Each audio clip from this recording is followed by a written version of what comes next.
ഇതാണ് ഫർസാന. വെഞ്ഞാറമൂട് കൂട്ടക്കൊലപാതകത്തിൽ ജീവൻ നഷ്ടപ്പെട്ട ഒരു പെൺകുട്ടി. അവൾ ഒരുപാട് വിശ്വസിച്ചിരുന്നതും സ്നേഹിച്ചതുമായ കാമുകന്റെ കൈകൊണ്ട് മരണത്തിന് കീഴടങ്ങിയ പെൺകുട്ടി. അവളുടെ കുട്ടിക്കാലത്തുള്ള ചിത്രമാണ് ഈ കാണുന്നത്. ഈ പെൺകുട്ടിയാണ് അത്. നമ്മൾ കണ്ട ആ പെൺകുട്ടി.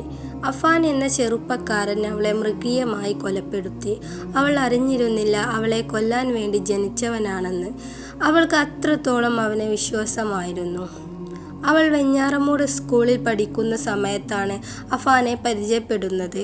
അന്ന് വെറും ഒരു സഹപാഠി മാത്രമായിരുന്നു അഫാൻ. ഈ സംഭവം നടക്കുന്ന ഫെബ്രുവരി 24 ഉച്ചയ്ക്ക് ശേഷമാണ് അഫാൻ അവളെ അവൻ്റെ വീട്ടിലേക്ക് ക്ഷണിക്കുന്നത്. കുടയും എടുത്തുകൊണ്ട് ട്യൂഷൻ പഠിപ്പിക്കാൻ പോവുകയാണെന്ന് വീട്ടുകാരോട് പറഞ്ഞിട്ടാണ് അവൾ പോയത്. കൊലപ്പെടുത്തിയപ്പോൾ നിരപരാധിയായ ഈ പെൺകുട്ടിയെയും കുഞ്ഞനുജനെയുമെങ്കിലും അഫാൻ വെറുതെ വിട്ടിരുന്നെങ്കിൽ എന്ന് എല്ലാവരും ആഗ്രഹിച്ചു പോയി.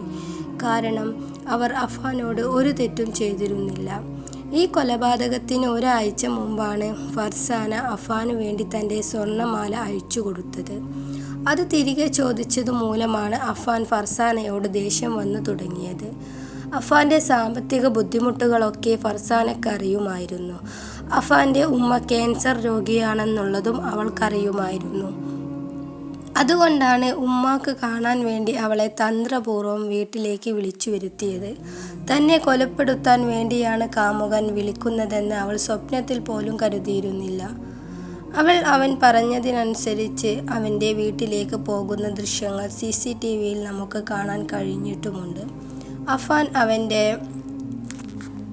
റൂമിലേക്ക് കൊണ്ടുപോയിട്ട് ചുറ്റിക കൊണ്ട് അടിച്ച് അവളെ കൊല്ലുകയുണ്ടായി. ആ നിമിഷം തന്നെ അവൾ മരിക്കുകയുമുണ്ടായി. ഒരു വശത്തെ കണ്ണ് പുറത്തേക്ക് തള്ളിയിരുന്നു. അഫാൻ പറയുന്നത് അവൾ മാല തിരികെ ചോദിച്ചതിൻ്റെ പക കൊണ്ടാണ് അവളെ കൊലപ്പെടുത്തിയതെന്ന്. പക്ഷേ അതിലൊന്നും നമുക്ക് വിശ്വാസം തോന്നുന്നില്ല.